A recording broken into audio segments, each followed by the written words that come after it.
Okay, for lesson 5 in trig, we want to look at double triangles. So this is where we're solving problems using more than one right triangle. And it says, remember you need 3 pieces of info in a triangle in order to solve it. One of the pieces must be a side. Okay, so often 2 scenarios exist, adjacent triangles that share a common side. So if we have 2 triangles side by side, which means adjacent, they're beside each other, sometimes they share a common side, such as this triangle here. Or sometimes we also have overlapping triangles that share a common side. So for example, I have in this picture, I've got this little triangle, okay, and I've got this bigger triangle here.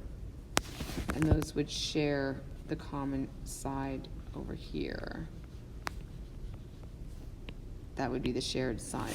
Okay, so those 2 examples are sort of what we're going to be looking at. And then under the note it says we can assume that buildings and trees are vertical, the ground is horizontal, and that the 2 are perpendicular to each other. So that's just something we can assume if we're given a problem-solving question with that kind of scenario. So the first question here says find the measure of angle ABC to the nearest degree. So angle ABC, I just want to remind you what that means. That means we're starting here at vertex A, and we're traveling to point B, and then we're traveling from point B to point C. So that's the travel of A, B, C, and that forms the angle right here between those 2 sides. Okay, and so if we want to find that angle in looking at each individual triangle, okay, I do have 2 pieces of information in my triangle on the left, and I'll just circle those in red, okay? And with those 2 pieces of information, I could, in theory, figure out this part of that angle. And then if I look at the blue, this part of the angle, I could, in theory, figure that out using this 16 degrees, because we're just looking for the angle, right? We're trying to find the measure of angle ABC. So the blue there, I know that blue angle, and I could call this D. Okay, that could be called angle DBC, okay, angle DBC, and that would be equal to 90 minus 16 degrees, okay? Or you can say 180 minus 90, which is 90, then subtract the 16, which is the same thing, okay? And then you'll get 74 degrees. So this little part here is 74 degrees. And then the red, I know with the red, if this is the angle I'm looking for, then I'm going to label my triangle with respect to that angle. That would be the opposite and the hypotenuse. So therefore the sine of angle ABD would be equal to 22 over 30. And then the inverse sine angle ABD would be equal to the inverse sine of 22 over 30. And that angle there then is 47 degrees, okay, if we round to the nearest whole. Okay, to the nearest degree means no decimals, okay, so that's 47 degrees. So our total angle, angle ABC, okay, if we total that up, then angle ABC would be equal to 47 plus 74. Which would be equal to 121 degrees. Okay, so there's that first question. Let's look at the next one. It says find the measure of side XZ. So a side XZ, I'm just going to draw that right down here. I'm just going to overlap that in orange. So there's our XZ. And so let's just analyze this a little bit. I need to find XZ, and I know, oh, you know what's missing off of this picture, by the way? Is we need this to be a right angle. So that's a bit of an error in the notes. That has to be a right angle. And therefore, if that's a right angle, then I know that this one is a right angle, right? Because if I have a straight line is always 180 degrees, okay? So therefore, if this is 90, then this is 90, right? 90 plus 90 is 180. So, but without that little angle there, that's actually a problem. So there, that's 90 degrees. Now, if I want this side here, let's call this W to Z, okay? And then I want from W to X, okay? We're kind of missing those, aren't we? That's what we're looking for. But if I look at each triangle, the left triangle and the right triangle separately, I think that I could actually find the value from X to W and the value from Z to W. Okay, if I go from X to W, if I look at the left-hand triangle, I know that this is the opposite side to the 22, and the 3 is the adjacent side to the 22. So I can use my tan ratio to find that opposite. Okay, so I'm going to write that as tan of 22 is the opposite over the adjacent, which is 3. And therefore, when I cross multiply, my opposite side there would be 3 tan 22, which is going to be, that opposite side there would be 1.2 to the nearest tenth, 1 and 2 tenths. So here, this here would be 1.2, 1 and 2 tenths. And then looking at the other triangle, I know that I've got this 20 degrees, and this is the opposite here. This is no longer adjacent, that's the opposite of the 20, and this is adjacent of the 20. So I can use my tan ratio again. So I know that the tan of 20 would be 3 over the adjacent.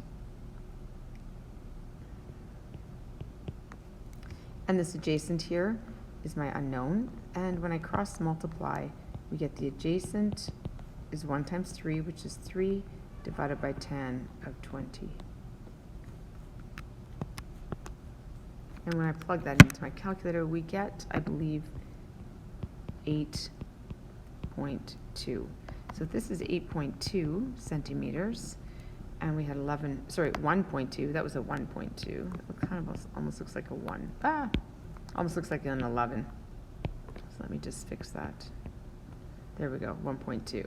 And now my total, our total for XW, or XZ rather, XZ, our total is 1.2 plus 8.2, which would be 9.4 centimeters.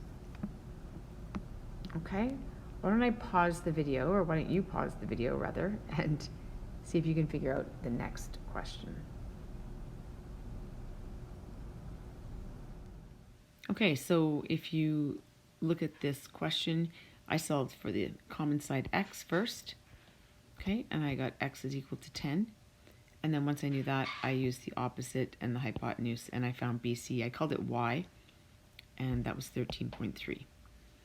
Okay, so if you need to pause the video and just check that solution, that's just fine. Let's look at the next one. It says find the value of x to the nearest tenth. So if I want to find this side, again, there is a common side here. What I want to do is I want to break this down into my two triangles. So I've got this smaller one, okay, right here. And we have the big one as well.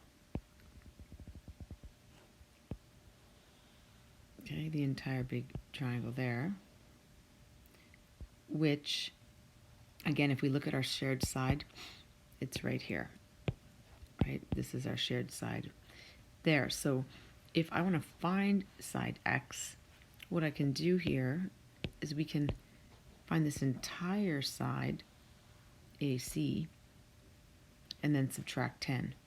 If we know AC and subtract 10, we will get x. So let's go about trying to find that common side first of all. I know the common side there.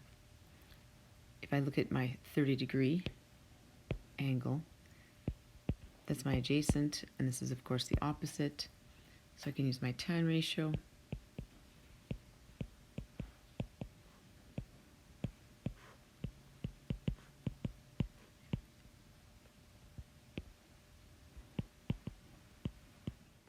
And if I calculate that, we get 17.3 meters.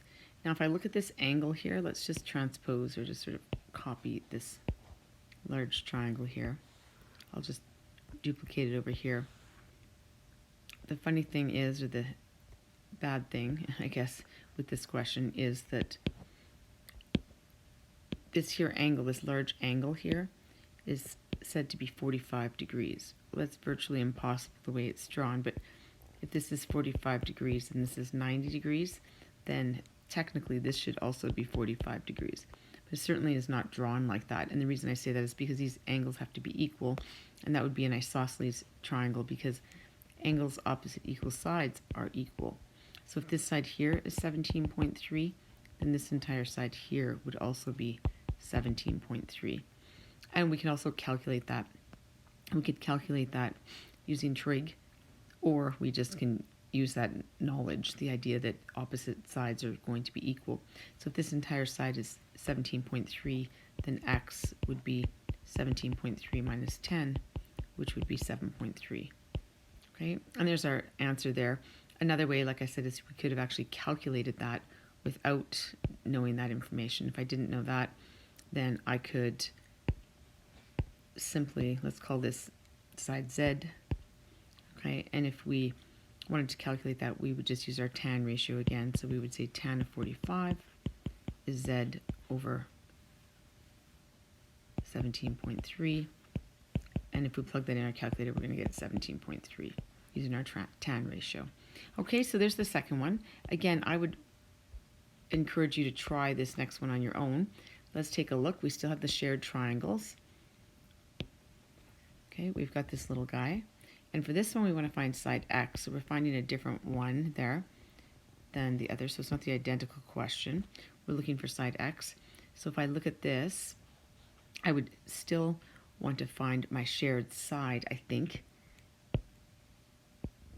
And if I look at this combined angle there, that's 65 degrees. So why don't you pause the video and give that a try. See if you can find the shared side here first. Okay, find that shared side, and then see if you can transpose that onto the green triangle to find x.